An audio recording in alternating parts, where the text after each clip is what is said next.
करो बुलाओ फतेह। वाहिगुरू जी का खालसा वाहिगुरू जी की फतेह। कल रोज़ आपां इतिहास की विचार करदे सांझ पाई सी कि धन गुरु गोबिंद सिंह महाराज सच्चे पातशाह जी आनंदपुर के अंदर बेअंत कौतक रचाए हैं। जिवें सन्यासियों का पाज उगाड़ना, इस तरह ही सतगुरु सच्चे पातशाह जी ने लंगरां दे विच जाके आप सतगुरु सच्चे पातशाह जी ने उन्हां मसंदां का पाज उगाड़िया जिहड़े सिर्फ महज दिखावे का लंगर लाउंदे सन, पर उन्हां दे अंदर भावना नहीं सी। पर भाई नंद लाल जी सतगुरु सच्चे पातशाह जी की अथाह सेवा करते हैं तो महाराज की हुई सेवा तो प्रसन्न होकर ये बचन करते हैं, भाई नंद लाल तेरे चलाए हुए लंगर सफले हैं, तेरी सेवा तेरी भावना गुरु दर ते प्रवान है। क्यों? क्योंकि तेरे मन में कोई छल नहीं, कपट नहीं, बल्कि तेरे अंदर गुरु की विचार है। ऐसा नहीं है कि बाहरों कुछ होर ते अंदरों कुछ होर।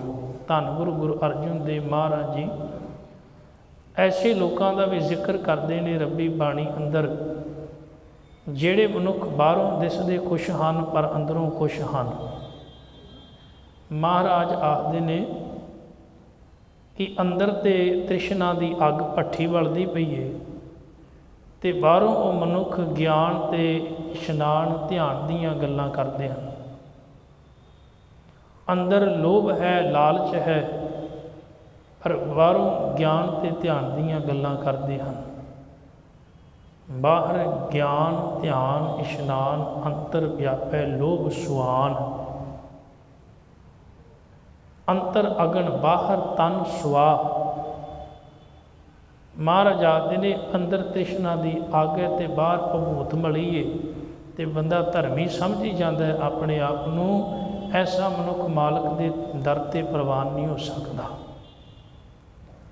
कलगीधर महाराज पातशाह जी ने भी ये बचन किए, भाई जे तुसी सेवा करते हो तो सेवा इस तरह करो भी अंदरों भावना हो सेवा की, दिखावे की सेवा नहीं। बहुतायत मनुख दिखावे की सेवा भी करते, किसी को वेख के ते हाथ में लंगर की बाल्टी फड़ लैनी, किसी को वेख के जल फड़ लेना कि मैं भी सेवा करा। रीस करनी चंगी गल है, माड़ी नहीं। चंगे की रीस की है, माड़े की नहीं। पर अंदरों भावना भी गुरु कृपा करे बन जाए सेवा वाली, तो गुरु की अथाह खुशी प्राप्त होती है। साहब ते बाणी अंदर बचन करते ने, सतगुर की सेवा सफल है जे को करे चित लाए।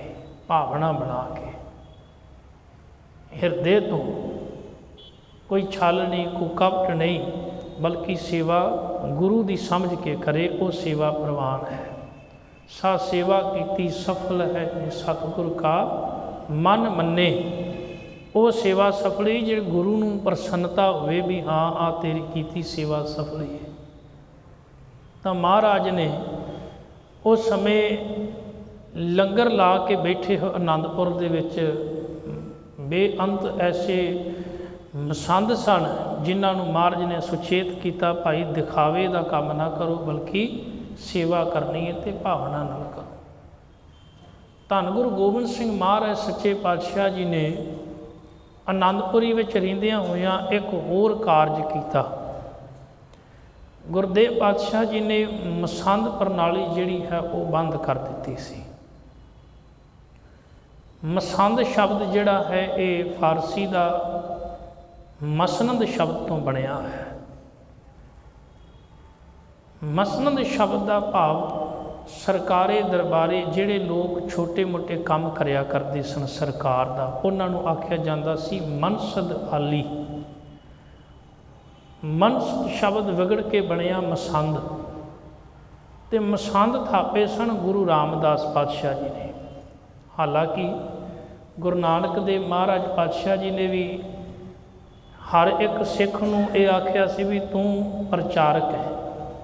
ਹਰ ਇੱਕ ਸਿੱਖ ਪ੍ਰਚਾਰਕ ਹੈ ਆਪਣੇ ਆਪ ਵਿੱਚ, ਕਿਉਂ ਸਿੱਖ ਨੂੰ ਸਰੂਪ ਵੀ ਗੁਰੂ ਵਾਲਾ ਮਿਲਿਆ ਤੇ ਗੁਰੂ ਨੇ ਸਿੱਖ ਨੂੰ ਬਾਣੀ ਵੀ ਦਿੱਤੀ ਹੈ, ਜੀਵਨ ਕਿਰਦਾਰ ਵੀ ਦਿੱਤਾ ਹੈ, ਵਿਚਾਰਧਾਰਾ ਵੀ ਦਿੱਤੀ ਹੈ, ਸੱਚ ਦਾ ਖਜ਼ਾਨਾ ਸੌਂਪਿਆ ਹੈ। ਸਿੱਖ ਆਪਣੇ ਆਪ ਵਿੱਚ ਇੱਕ ਪ੍ਰਚਾਰਕ ਹੈ, ਹਰ ਇੱਕ ਸਿੱਖ। ਇਹ ਕੇਵਲ ਨਾ ਕਿਸੇ ਗ੍ਰੰਥੀ ਸਿੰਘ ਦਾ ਕੰਮ ਹੈ, ਨਾ ਰਾਗੀ ਸਿੰਘ ਦਾ ਕੰਮ ਹੈ, ਨਾ ਢਾਡੀ ਭਾਈ ਦਾ ਕੰਮ ਹੈ। ਹਰ ਇੱਕ ਸਿੱਖ ਆਪਣੇ ਆਪ ਵਿੱਚ ਪ੍ਰਚਾਰਕ ਹੈ, ਕਿਉਂ ਉਹ ਹਰ ਇੱਕ ਸਿੱਖ ਜਿਹੜਾ ਹੈ ਉਹ ਗੁਰੂ ਦੀ ਬਾਣੀ ਨਾਲ ਜੁੜਿਆ ਹੈ। ਤੇ ਜਿਹੜਾ ਵੀ ਸਿੱਖ ਬਾਣੀ ਨਾਲ ਜੁੜਿਆ ਉਹਦੇ ਜੀਵਨ ਵਿੱਚ ਉਹ ਬਾਣੀ ਦੀ ਵਿਚਾਰਧਾਰਾ ਹੈ। ਸਿੱਖੀ ਸਿੱਖਿਆ ਗੁਰ ਵਿਚਾਰ। ਸਿੱਖੀ ਕੀ ਹੈ? ਗੁਰੂ ਦੀ ਸਿੱਖਿਆ, ਤੇ ਗੁਰੂ ਦੀ ਸਿੱਖਿਆ ਗੁਰੂ ਦੀ ਵਿਚਾਰਧਾਰਾ। ਗੁਰੂ ਦੀ ਵਿਚਾਰਧਾਰਾ ਨੂੰ ਅਪਣਾਉਣਾ, ਗੁਰੂ ਦੀ ਸਿੱਖਿਆ ਉੱਤੇ ਚੱਲਣਾ ਹੀ ਸਿੱਖੀ ਹੈ। ਤੇ ਸਿੱਖੀ ਬੜੀ ਬਾਰੀਕ ਹੈ।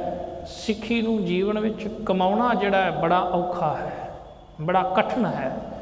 ਜਿਨ੍ਹਾਂ ਨੇ ਕਮਾਇਆ ਹੈ ਉਹਨਾਂ ਨੂੰ ਬੰਦ ਵੀ ਕਟਾਉਣੇ ਪਏ, ਉਹਨਾਂ ਨੂੰ ਦੇਗਾਂ ਵਿੱਚ ਉਬਾਲਿਆ ਵੀ ਗਿਆ, ਉਹਨਾਂ ਦੇ ਟੋਟੇ ਕਰਕੇ ਬੱਚਿਆਂ ਦੇ ਗਲਾਂ ਵਿੱਚ ਹਾਰ ਵੀ ਪਾਏ ਗਏ। ਸਿੱਖੀ ਤੇ ਉਹਨਾਂ ਦੀ ਸੀ, ਉਹ ਸਿੱਖੀ ਸੀ। ਅਸੀਂ ਤਾਂ ਸਿੱਖੀ ਨੂੰ ਬਦਾਵਾ ਦੇ ਕੇ ਲੱਗੇ ਫਿਰਦੇ, ਨਿਤਨੇਮ ਤੋਂ ਬਾਗੀਆਂ, ਸੇਵਾ ਸਿਮਰਨ ਤੋਂ ਬਾਗੀਆਂ, ਗੁਰੂ ਘਰ ਤੋਂ ਬਾਗੀਆਂ, ਗੁਰੂ ਦੀ ਵਿਚਾਰਧਾਰਾ ਤੋਂ ਬਾਗੀ, ਗੁਰੂ ਦੇ ਅੰਮ੍ਰਿਤ ਤੋਂ ਬਾਗੀਆਂ। ਮਾਫ਼ ਕਰਨਾ। ਖੈਰ, ਸਤਿਗੁਰ ਸੱਚੇ ਪਾਤਸ਼ਾਹ ਜੀ ਨੇ, ਧੰਨ ਗੁਰੂ ਨਾਨਕ ਦੇਵ ਮਹਾਰਾਜ ਜੀ ਨੇ ਜੇ ਬਚਨ ਕੀਤਾ, ਭਾਈ ਗੁਰਦਾਸ ਜੀ ਆਦਿ ਨੇ ਘਰ ਘਰ ਅੰਦਰ ਧਰਮਸ਼ਾਲ, ਹਰ ਘਰ ਵਿੱਚ ਧਰਮਸ਼ਾਲ ਭਾਵ ਹਰ ਘਰ ਗੁਰਦੁਆਰਾ ਬਣ ਜਾਵੇ। ਕਿੱਥੇ? ਜਿੱਥੇ ਗੁਰੂ ਦੀ ਵਿਚਾਰਧਾਰਾ, ਗੁਰੂ ਦੀ ਸੋਚ ਹੋਵੇਗੀ, ਉਹ ਘਰ ਹੀ ਗੁਰਦੁਆਰਾ ਹੋਵੇਗਾ। ਉਹ ਘਰ ਗੁਰਦੁਆਰਾ ਬਣ ਜਾਏਗਾ ਜਿੱਥੇ ਗੁਰੂ ਦੀ ਗੱਲ ਹੁੰਦੀ ਹੋਵੇਗੀ, ਗੁਰੂ ਦੀ ਬਾਣੀ ਪੜ੍ਹੀ ਜਾਂਦੀ ਹੋਵੇਗੀ। ਜਿਸ ਘਰ ਦੇ ਵਿੱਚ ਗੁਰੂ ਦੀ ਸਿੱਖਿਆ ਹੋਵੇਗੀ, ਉਹ ਘਰ ਵੀ ਗੁਰਦੁਆਰੇ ਤੋਂ ਘੱਟ ਨਹੀਂ ਹੈ। ਹੁਣ ਮਹਾਰਾਜ ਨੇ ਹਰ ਸਿੱਖ ਨੂੰ ਇਹ ਆਖਿਆ ਵੀ ਪ੍ਰਚਾਰਕ ਹੈ। ਤੇ ਕਮਾਲ ਦੀ ਗੱਲ ਹੈ, ਇੱਕ ਦੇਵੀ ਦਾ ਪੁਜਾਰੀ ਭਗੀਰਥ ਜਦੋਂ ਸੁਲਤਾਨਪੁਰ ਆਉਂਦਾ ਹੈ ਗੁਰੂ ਨਾਨਕ ਦੇਵ ਜੀ ਦੇ ਚਰਨਾਂ ਦੇ ਵਿੱਚ, ਉਹਨੇ ਸੁਣਿਆ ਸੀ ਗੁਰੂ ਨਾਨਕ ਦੇਵ ਜੀ ਦੀ ਸ਼ੋਭਾ ਨੂੰ, ਪਰ ਕਦੀ ਦਰਸ਼ਨ ਨਹੀਂ ਸਨ ਕੀਤੇ। ਸ਼ੋਭਾ ਸੁਣਦਾ ਸੀ ਪਰ ਦੇਵੀ ਦਾ ਪੁਜਾਰੀ ਸੀ। ਇੱਕ ਦਿਨ ਆ ਗਿਆ ਤੇ ਆਇਆ, ਕਹਿਣ ਲੱਗਾ ਬਾਬਾ ਰਾਸ਼ਨ ਲੈਣਾ, ਸਮਾਨ ਲੈਣਾ। ਤੇ ਬਾਬੇ ਨਾਨਕ ਨੇ ਆਖਿਆ ਵੀ ਜੀ ਆਇਆਂ ਨੂੰ, ਇੱਥੇ ਦੁਨੀਆ ਆਉਂਦੀ ਹੈ, ਤੂੰ ਵੀ ਆਇਆ ਤੇ ਜੀ ਆਇਆਂ ਨੂੰ। ਜਦੋਂ ਸਤਿਗੁਰ ਸੱਚੇ ਪਾਤਸ਼ਾਹ ਜੀ ਤੋਂ ਉਹ ਰਾਸ਼ਨ ਲੈਣ ਲੱਗਾ, ਮਹਾਰਾਜ ਦਾਣੇ ਤੋਲਦੇ ਨੇ ਤੇ ਬਚਨ ਕਰਦੇ ਨੇ। ਪੁਰਾਣੇ ਸਮਿਆਂ ਦੇ ਵਿੱਚ, ਅੱਜ ਵੀ ਪਿੰਡਾਂ ਵਿੱਚ ਬਜ਼ੁਰਗਾਂ ਦੇ ਤੋਲਣ ਦਾ, ਨਾਪਣ ਦਾ ਤਰੀਕਾ ਵੱਖਰਾ ਹੈ। ਉਹ ਜੇ 5 ਪੀਪੇ ਪਾਏ ਤੇ ਉਹਨੂੰ 1 ਗਿਣਨਾ ਹੈ, 10 ਪਾਏ ਤੇ ਉਹਨਾਂ ਨੂੰ 2 ਗਿਣਨਾ ਹੈ, 15 ਪਾਏ ਤੇ 3 ਗਿਣਨਾ ਹੈ। ਗਿਣਤੀ ਕਰਨ ਦਾ ਤਰੀਕਾ ਹੁੰਦਾ ਸੀ ਬਜ਼ੁਰਗਾਂ ਦਾ। ਬਾਬੇ ਨਾਨਕ ਨੇ ਵੀ ਜਦੋਂ ਪਾਉਣੇ ਸ਼ੁਰੂ ਕੀਤੇ ਤੇ ਮਹਾਰਾਜ ਇੱਕ ਹੀ ਬੋਲੀ ਜਾ ਰਿਹਾ, ਇੱਕ ਸ਼ਬਦ ਪਹਿਲਾਂ ਬੋਲਿਆ, ਇੱਕ ਇੱਕ ਇੱਕ। ਭਗੀਰਥ ਵੇਖ ਕੇ ਹੈਰਾਨ ਹੋ ਰਿਹਾ। ਦੂਜੇ ਪਾਸੇ ਉਹ ਇਹ ਵੀ ਵੇਖਣ ਆਇਆ ਵੀ ਇਹ ਗੁਰੂ ਬਾਰੇ ਸੁਣਿਆ ਬੜਾ ਹੈ, ਨਾਨਕ ਜੀ ਬਾਰੇ, ਕਿ ਵਾਕਿਆ ਹੀ ਨਾਨਕ ਜੀ ਦੇ ਵਿੱਚ ਉਹ ਗੁਣ, ਉਹ ਵਡਿਆਈ ਹੈ। ਕਈ ਵਾਰੀ ਬੰਦਾ ਝੂਠੀ ਤਾਰੀਫ ਵੀ ਸੁਣ ਲੈਂਦਾ ਜਾਂ ਮੰਨਣ ਵਾਲਾ ਝੂਠੀ ਤਾਰੀਫ ਵੀ ਕਰ ਦਿੰਦਾ। ਹੁਣ ਸਤਿਗੁਰ ਸੱਚੇ ਪਾਤਸ਼ਾਹ ਜੀ ਦੇ ਚਰਨਾਂ ਵਿੱਚ ਆਇਆ, ਮਹਾਰਾਜ ਤੋਲਦੇ ਨੇ। ਜਦੋਂ ਤੋਲ ਰਹੇ ਨੇ, ਇੱਕ ਇੱਕ ਦੁਹਰਾਈ ਜਾ ਰਹੇ ਨੇ। ਉਹਨੇ ਆਖਿਆ ਬਾਬਾ 7 ਹੋ ਗਿਆ ਜੀ। ਮਹਾਰਾਜ ਨੇ ਫਿਰ ਉਹ 7 ਸ਼ਬਦ ਨੂੰ ਦੁਹਰਾਉਣਾ ਸ਼ੁਰੂ ਕਰਤਾ, ਰਿਪੀਟ ਕਰ ਰਹੇ ਨੇ, 7 7 7। ਉਹਨੇ ਆਖਿਆ ਬਾਬਾ ਬਸ 13 ਹੋ ਗਿਆ, ਬਸ ਇੰਨਾ ਹੀ।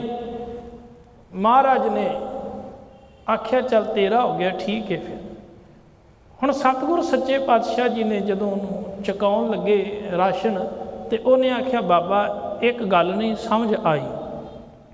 ਪਹਿਲੀ ਗੱਲ ਤੇ ਇਹ, ਤੂੰ ਮੋਦੀ ਖਾਨੇ ਵਿੱਚ ਨੌਕਰੀ ਕਰਦਾ ਹੈ ਤੇ ਤੂੰ ਇਹ ਕੰਮ ਛੱਡ ਦੇ, ਤੈਨੂੰ ਗਿਣਤੀ ਨਹੀਂ ਆਉਂਦੀ। ਤੂੰ ਐਵੇਂ ਮੋਦੀ ਖਾਨਾ ਲੁਟਾਵੇਂਗਾ, ਹੋ ਸਕਦਾ ਤੈਨੂੰ ਪੱਲਿਓਂ ਵੀ ਦੇਣਾ ਪਵੇ। ਤੇ ਦੂਜੀ ਗੱਲ ਆਖੀ, ਕਹਿਣ ਲੱਗੇ ਵੀ ਬਾਬਾ एक होर मैनू गल समझ नहीं आई भी तेरी गिणती में 3 ही अखर। महाराज कह लगे भी जे तू इस भेद में समझना है फिर पंड रख पासे ते मेरे कोल बह। जे इस रमज में समझना है, हुण आया तो वो कुछ लैन ही सी ना गुरु को, बह गया महाराज दे कोल। सतगुरु सच्चे पातशाह जी ने उस समय दसिया, कह लगे भी भलिया इस कायनात नूं चलाउण वाला कौन है? कह लगा एक। कौन एक? कह लगा परमात्मा। बाबा दूसरा सत कह लगे, फिर एक गल याद रखी, दुनिया की हर एक चीज़ नाशवान है, सत सिर्फ एको ही है, भाव सच्चा परमेश्वर है।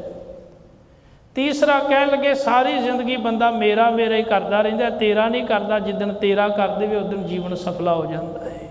हर चीज़ आ मेरा है, आ भी मेरा है, आ भी मेरा है। बाणी पढ़ते हो, गुरु अर्जन देव पातशाह जी ने बाणी एडिट संपादित की है, एक ओंकार तो शुरू करके अखीर ते जाके एक बचन महाराज ने की किया है, तेरा किया जातो ना। उत्थे नहीं आख्या भी मेरा किया, भी मैं नहीं बाणी संपादित की, मेरा तो किसी नाम नहीं आया। गुरु अर्जन साहब महाराज पातशाह लिख सकते सन, अज बंदा किते 10 पन्नियां की किताब लिखे तो नाल अपने सैन लिख दिंदा है, ते नाल ये भी लिख दिंदा है भी सारे हक प्रकाशक दे राखवे ने, कोई दूजा बंदा छाप नहीं सकता उस किताब को।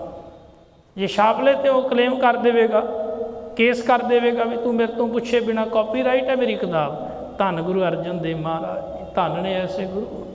सारी बाणी संपादित की, पर अखीर ते अपने सैन नहीं किते, बल्कि ये कह दिता तेरा किता जातो ना ही, मैनू जो कितोई, मैनू इस लैक बनाया, नहीं तो मेरे विच समर्था कित्थे सी, मेरे विच गुण कित्थे सन, मेरे विच वडियाई कित्थे सी कि मैं गुरु की सिफत लिख सकदा या एडिट कर सकदा।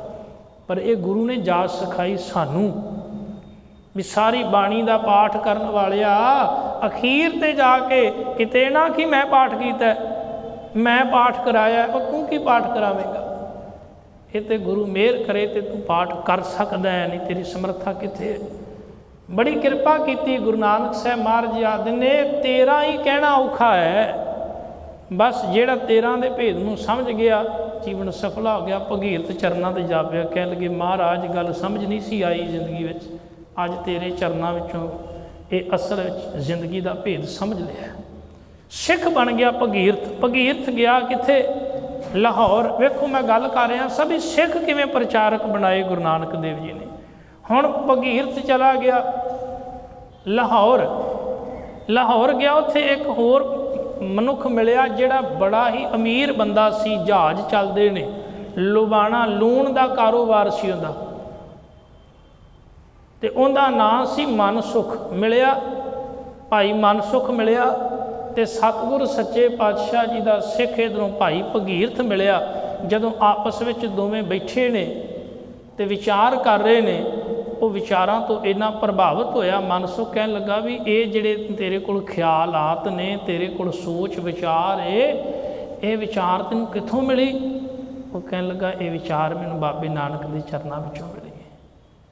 हुण दर्शन नहीं किते बाबे नानक दे, सिर्फ एक सिख दे दर्शन किते, ते हिरदे विच चाहना पैदा हो गई भी इहो जे गुरु दे मैं भी दीदार करां।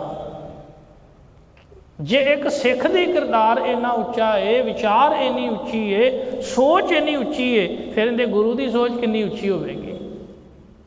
उनके अंदर तड़फ पैदा होगी, मैं भी बाबे नानक दे दीदार करा।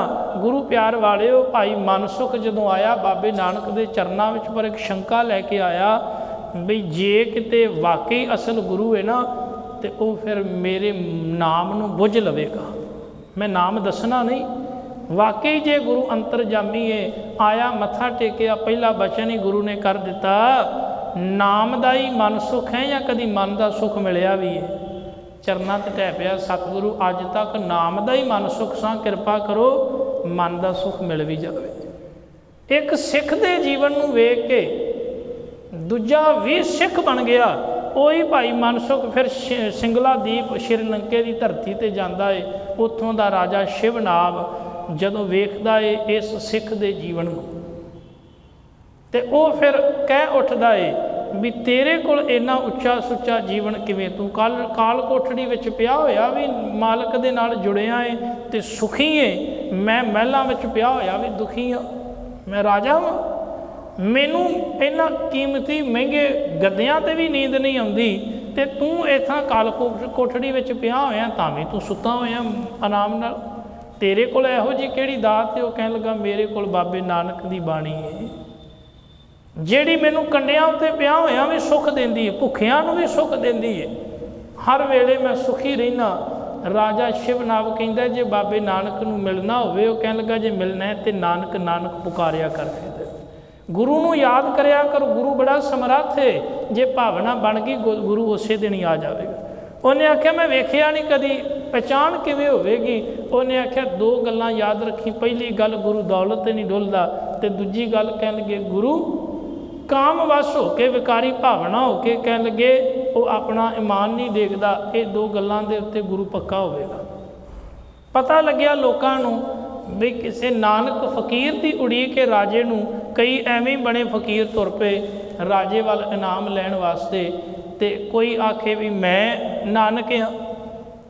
हुण उन्हें वेख्या तो नहीं सी, पर उन्हें ये दो गल्लां याद रखियां भाई मनसुख वालियां। उन्हें पहला दौलत के थाल भेजने, हुण कई जिहड़े हन वो नकली फकीर सन, वो कोई थाल लैके वापस मुड़ जावे, समझ जावे भी ये नकली है असली नहीं। कोई जे दौलत तो थोड़ा अगे निकले तो कामी बिरती जिहड़ी उन्होंने डेग लवे। अखीर करदियां करदियां समा लंघिया, एक दिन वाकई सतगुर सच्चे पातशाह महाराज जदों आए ने, उन्हें पहला दौलत कली, महाराज कह लगे नहीं इहदी सानू लोड़ नहीं, साडे कोल नाम की दौलत है। उन्हें फिर विकारी भावना दे नाल राजे ने कुछ इस्त्रियां बच्चियां कलियां, महाराज ने उन्होंने धीआं आखिया बच्चियां आखिया, बाप दे सामने शोभा नहीं दिंदियां धीआं। आखिर वो गईयां जाके कह लगियां राजन जिस दी तेनू उड़ीक सी वो आ गया है, जिहड़ा सानू धीआं कह सकदा है ना वो वाकई फिर नानक जी हो सकते हैं, होर कोई नहीं। आप आया राजा शिवनाभ, महाराज के चरणों में मत्था टेकिया, साहब कह लगे भेटा लैन आए आ। आख्या सतगुरु किन्नी भेटा? आ सारे थाल तुहाडे ने। महाराज कह लगे होर चाहिए है। हैरान होया, कह लगे एक फकीर ते दौलत, महाराज कह लगे होर चाहिए। गुरु प्यार वालिओ, राजे ने आख्या महाराज राज भाग ही तुसी लै लो। महाराज कह लगे नहीं सानू कुछ होर भेटा चाहिए। सतगुरु केड़ी? सतगुरु कह लगे इन्नी दूर तो तेरा मन लैन आया, मन की भेटा रख दे। बस राजे शिवनाभ ने अपना मन अगे गुरु दे रख दिता, ते गुरु ने सिक्खी की दात झोली विच पा दी। वेखो किवें एक भगीरथ सिख बनया, भाई भगीरथ तो भाई मनसुख सिख बन गया, भाई मनसुख तो कि राजा शिवनाभ गुरु नानक का सिख बन गया। गुरु नानक साहब के फलसफे नूं जिउण वाला सिख दूजिआं नूं किवें सिख बना लैंदा है, ये गुरु पातशाह जी के जीवन के विचों सानू सिक्ख्या मिलती है। एक सिख ही किवें तुरदा फिरदा प्रचारक है। तो सतगुर सच्चे पातशाह जी ने प्रचारक थापे सन, गुरु अंगद देव महाराज जी ने प्रचारक थापे। उस तो बाद गुरु अमरदास सच्चे पातशाह जी ने 22 मंजियां थाप दित्तियां। 22 बजुर्ग जिहड़े हन मंजी ते बह के प्रचार करया करदे सन। 22 हिस्सियां विच देश की वंड कीती ते वो 22 प्रचारक थापे गए। बाद विच गुरु रामदास महाराज जी ने फिर कार भेटा भी लैके आउंदे सन, उन्होंने मसंद शब्द आख्या गया। मसंद थापे वख-वख इलाकिਆਂ ਵਿੱਚ जा के भेटावां लैके आउंदे सन, ते सतगुर सच्चे पातशाह जी की सिक्खी का प्रचार करते सन। बड़े ईमानदार सन, पर समा पा के अगे उन्हां दी औलाद जिहड़ी है बहुती माया नाल इन्नी लीन हो गई, करप्ट हो गए। करप्शन उन्हां दे मनां विच आ गई, वो फिर गुरु घर की माया की गलत वरतों करन लग पे सन। सो सतगुर सच्चे पातशाह जी ने किवें फिर मसंद प्रथा बंद की महाराज ने उपदेश दिता, हुक्म किया। सो आपां आउण वाले फिर दीवान जिहड़े उन्हां विच विचार साझी करांगे। होईयां भुलां चुकां दी खिमा।